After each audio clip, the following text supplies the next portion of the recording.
One Saturday morning, early as hell, we're on a flight to O'Hare International Airport.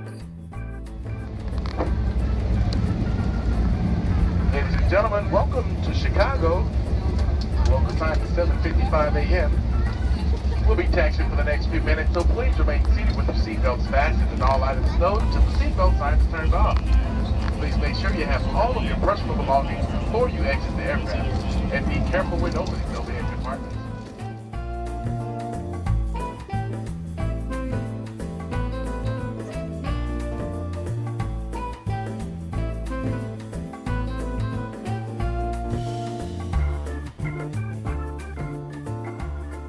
The train ride into the city from the airport is a solid 55 minutes.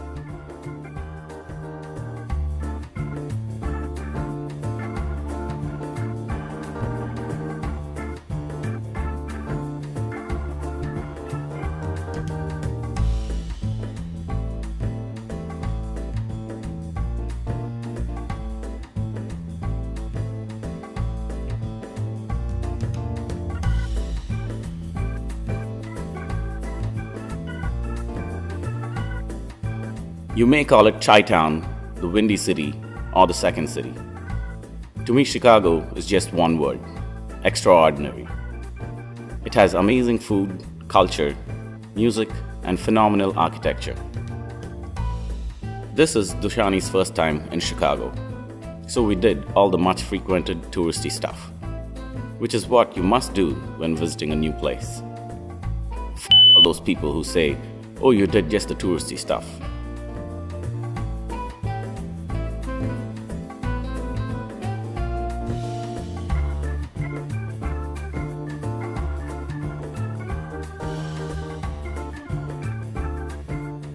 The Buckingham Fountain is easily one of the most imposing fountains ever seen.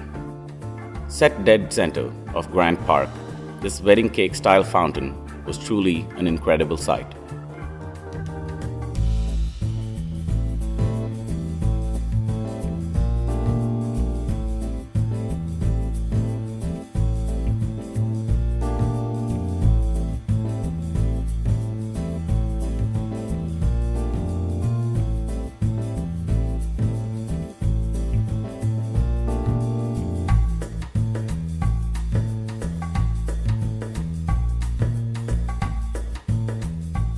The J. Pritzker Pavilion is an enormous space in the center of Millennium Park. Designed by Frank Gehry, it has all of his iconic and world-renowned, incredible architecture. I wish we saw a concert here. Disappointingly, there wasn't anything scheduled.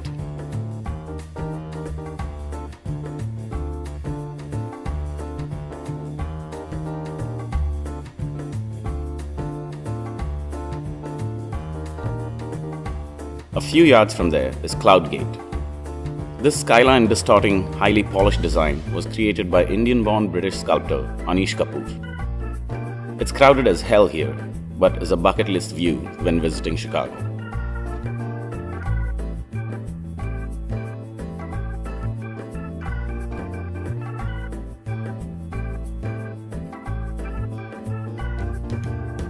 Next, the Crown Fountain, a sculpture that plays videos on two 50-foot towers.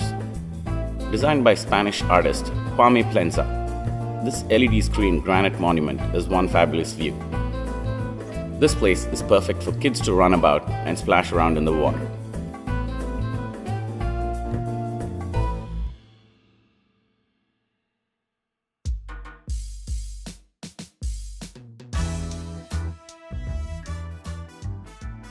Chicago is a multi-dimensional city with very diverse people. For lunch, we decided to go to the city's Chinatown neighborhood. In true Bourdain fashion, we visited Szechuan cuisine to get a sense of some proper ass-burning food.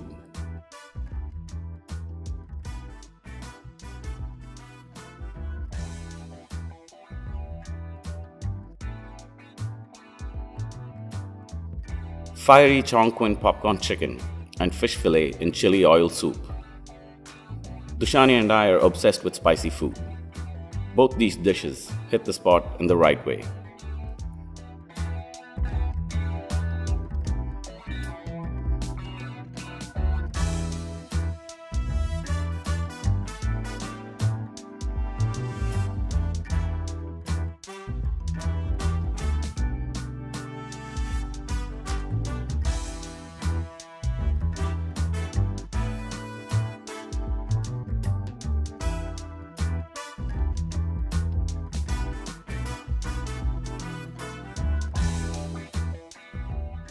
There is no better way to see the great city of Chicago than from high above and from one of its loftiest skyscrapers. The 100-story John Hancock Center, towards the end of the Magnificent Mile, has an observation deck on the 95th floor called 360 Chicago.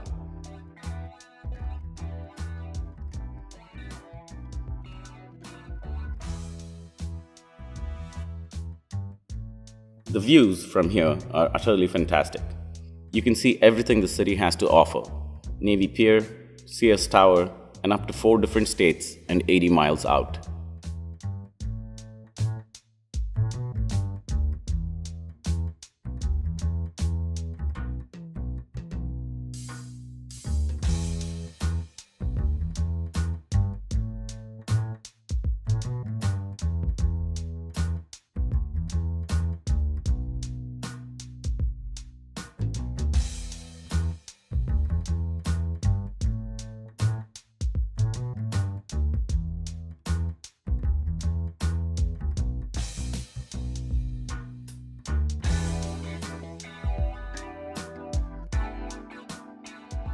Giordano's has been serving deep dish pizza for over 40 years. With more than 40 locations, it's one of the most iconic pizzerias in Chicago. This particular branch is swarming with people. No tables available in the main dining room. We opted to sit at the bar. After a 2-hour wait and a few beers, our deep dish finally arrived. Gooey cheese stuffed in between 2 layers of crust. Mushrooms, chicken sausage, and spinach. A livid bartender, enjoyable pizza, and beers. Giordano's was pretty damn decent.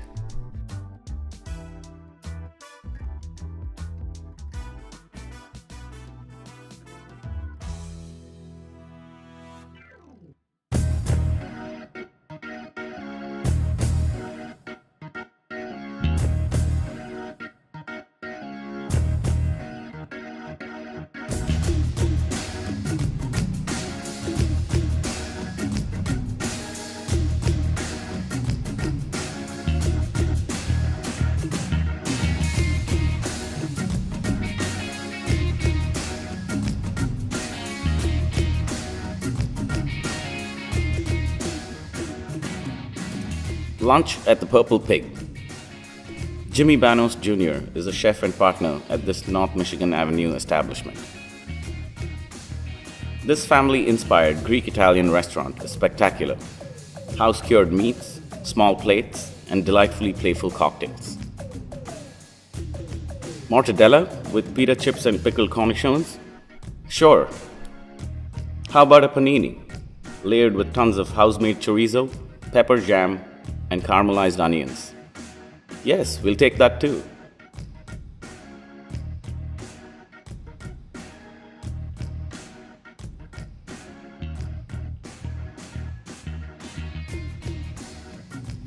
Navy Pier is pretty iconic and has some attractive views of Lake Michigan. But it's a total of 1 million tourists, shops, and events.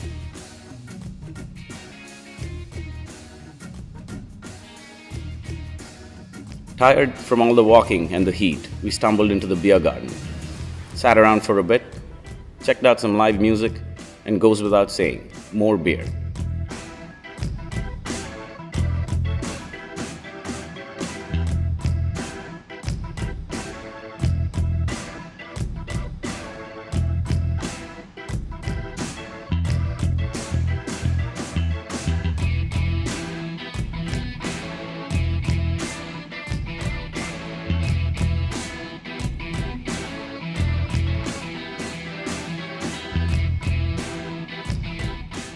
By far, the best thing we did on the entire trip was get on a boat and tour Chicago's incredible architecture. This 75-minute ride on the Chicago River was absolutely worth every penny. I could give you a rundown on all the cool buildings we saw, but what fun is that? Go check them out yourself, if you haven't. You'll thank us later.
For dinner, we were at Cumin, a Nepalese Indian restaurant in the Wicker Park neighborhood of the city.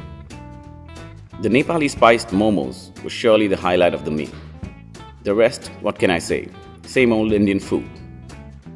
Slapped in the face with some intense flavors, we left this place pretty bloated.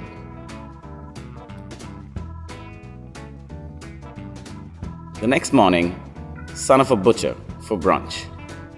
This tavern in Logan Square, or is it Avondale? Either way, the food here, nothing to blow your horn about. The cocktail and beer selection, though, was pretty elaborate.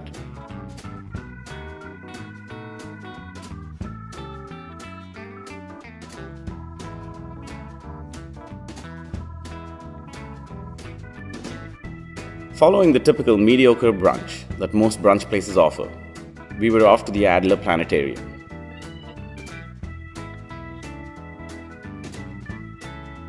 This place was fun, informative, and we're talking space exploration.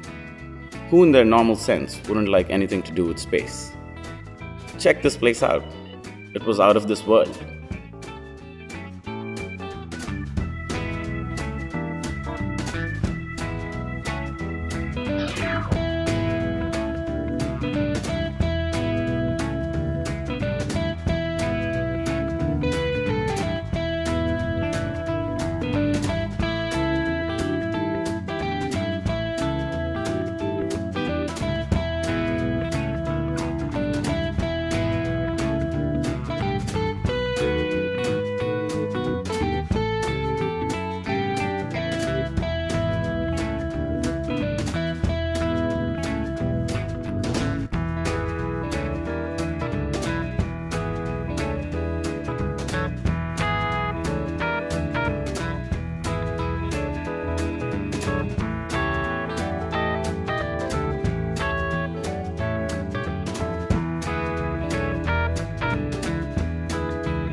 The Great Depression of the 20th century gave rise to the Chicago-style hot dog.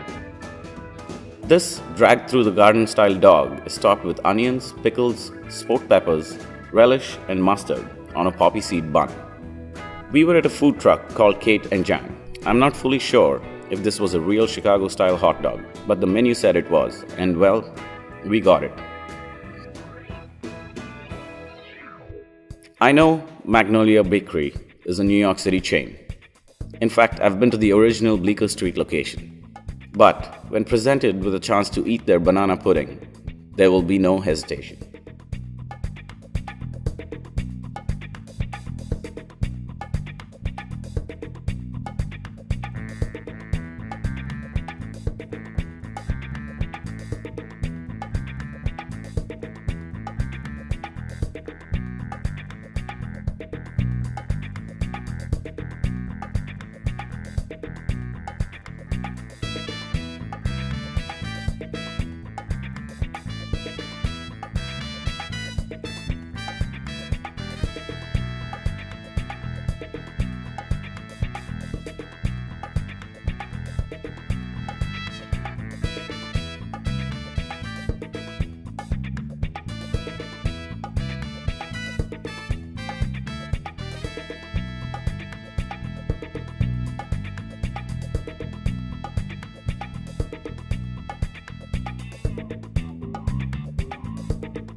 You might know Billy Goat Tavern from the SNL sketch Olympia Cafe, starring John Belushi and Bill Murray, both from the Chicago area.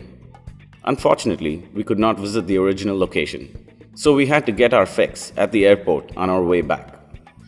While I chose to get the cheeseburger, Dushani went for a second round of airport-style deep dish at Reggio's.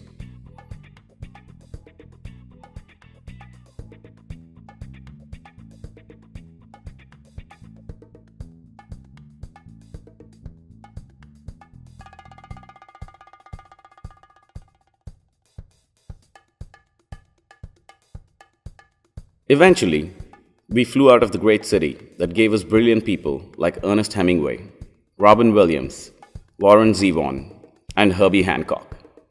It also gave us Kanye West, and that's where I dropped the mic.